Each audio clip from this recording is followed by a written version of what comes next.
On the very day I burned our farmhouse down, my father, Edward Coon I, told me that he hated me. He didn't put a tooth on it in any way, just told me quietly and for the last time that all the cruelty and misshapen ugliness of the world was summed up in my body. The massive dome in my head, my useless legs and piping voice, and most of all, the lack of shame and outrage in my heart. Then he told me he was going to kill me.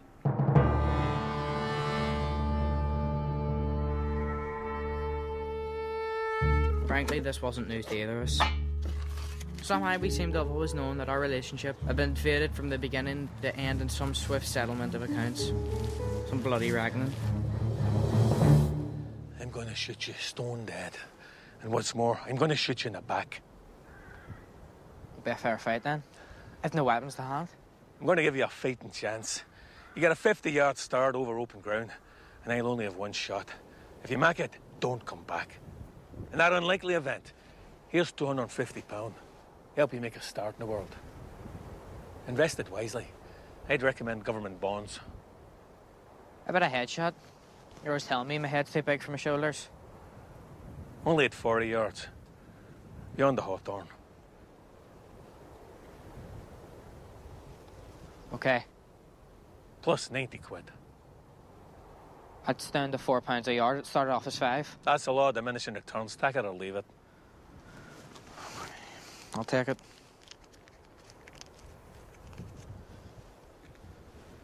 How do I know you'll only take one shot?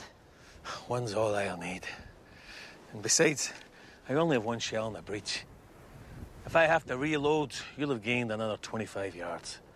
At that distance, you'll be in the clear. Say I take it in the lung and lay there bleeding to death. Then I will leave you lying there, and the crows will make short work of you. What if I make a miraculous recovery and wake up to find you've stolen my fortune? What then? Whatever else I am, I'm not a thief. You wouldn't try to profit from my death? Body like mine would have considerable freak value. You could go off to Latin America with a mistress. This is a matter of principle, not profit. You'd have a lot of explaining to do. I'll tell everyone that you set fire to the house and took off in shame and fright, that you were depressed on account of your condition. That's a dirty lie. Not once have I ever been depressed about what I am. You haven't, but I have. So? What? You're not going to wish me good luck or anything? There's no point wasting fortune on a dead man. Be on my way then. Go on. I knew the moment I lifted the gun to my shoulder that I'd been hoodwinked. The little bastard kept me talking just long enough for the light to fade. Circumstances had changed.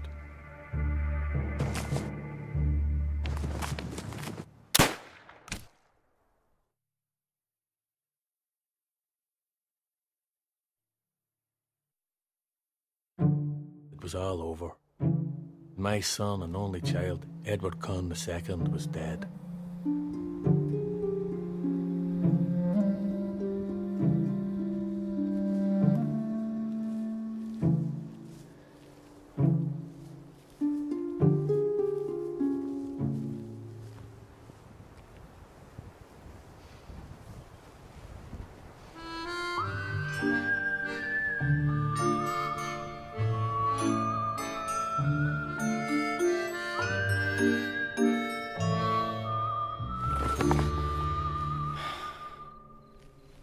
Edward was neither dead nor seriously wounded.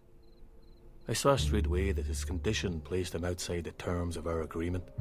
The danger now was that he might wake in a matter of hours and wander off into the world as an imbecile with neither wit nor memory, easy prey for thieves and malefactors. This was not what we had settled on. I wanted him either dead or alive, not queering up creation further as an idiot.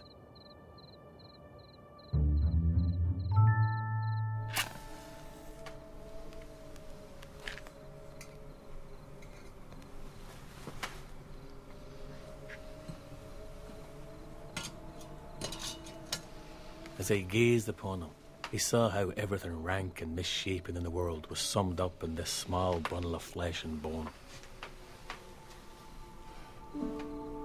But beneath my disgust there welled also a deeper, more unspeakable feeling. It rose through me heart and leaked into me throat, swelling it and threatening to choke me.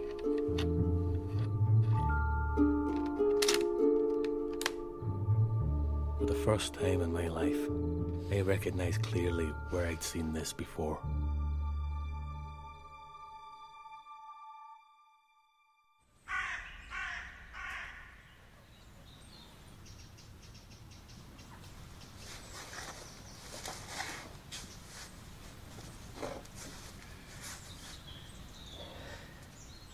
You don't look like God.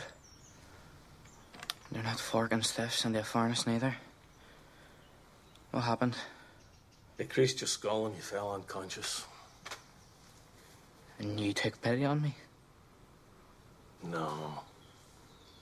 I just honoured the terms of our agreement.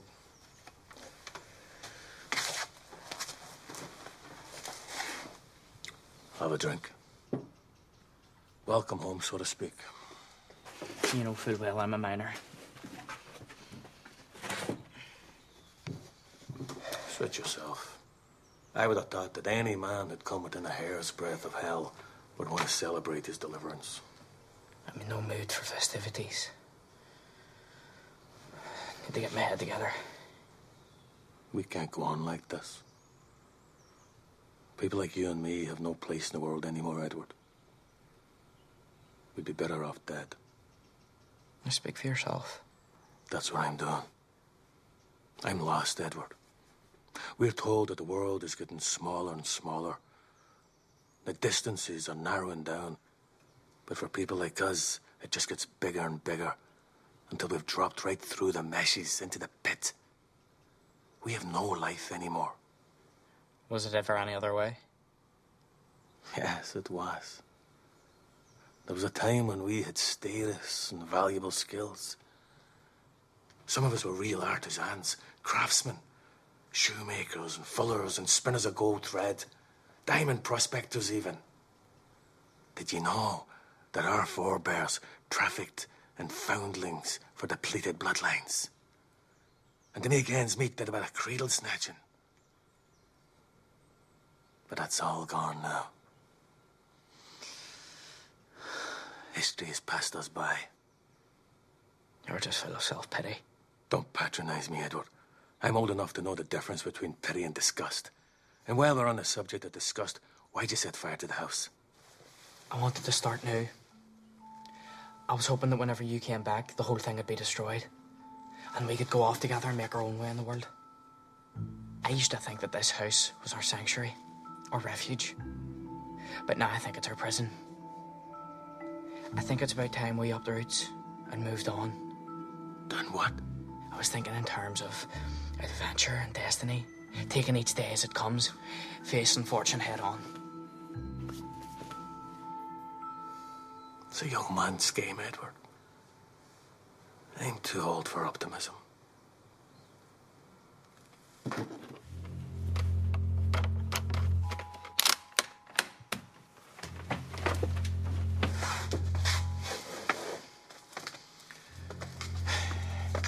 Take it.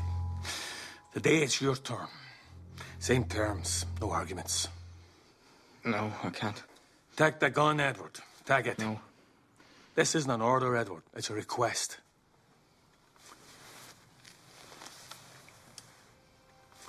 I've hated you from the moment you entered the world. I've hated you even more because you're my son. I didn't think that the world would commit the same atrocity twice in the same place. But I was wrong. Not once in all these years have I ever asked you anything. But now I'm asking you for this one thing. Take the gun and be my son. Just this once and final time. Is it what you really want? It's what I really want.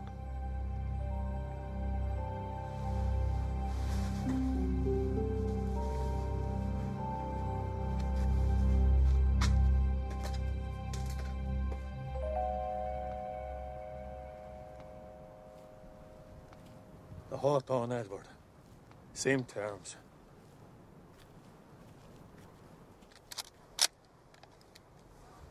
Dad! Yes. working hard.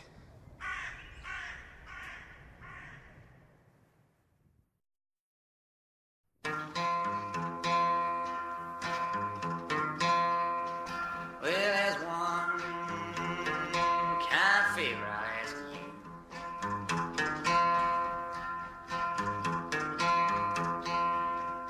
There's one kind of favor I ask you.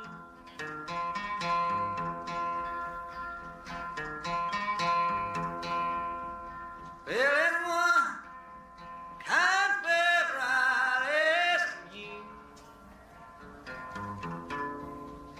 Please see that my grave is kept clean.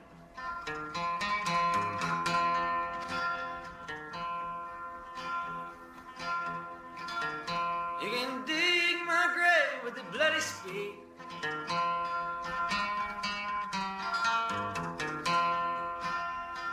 You can dig my grave with a bloody spade. You can dig my grave with a bloody spade. Please see that my digger gets well paid.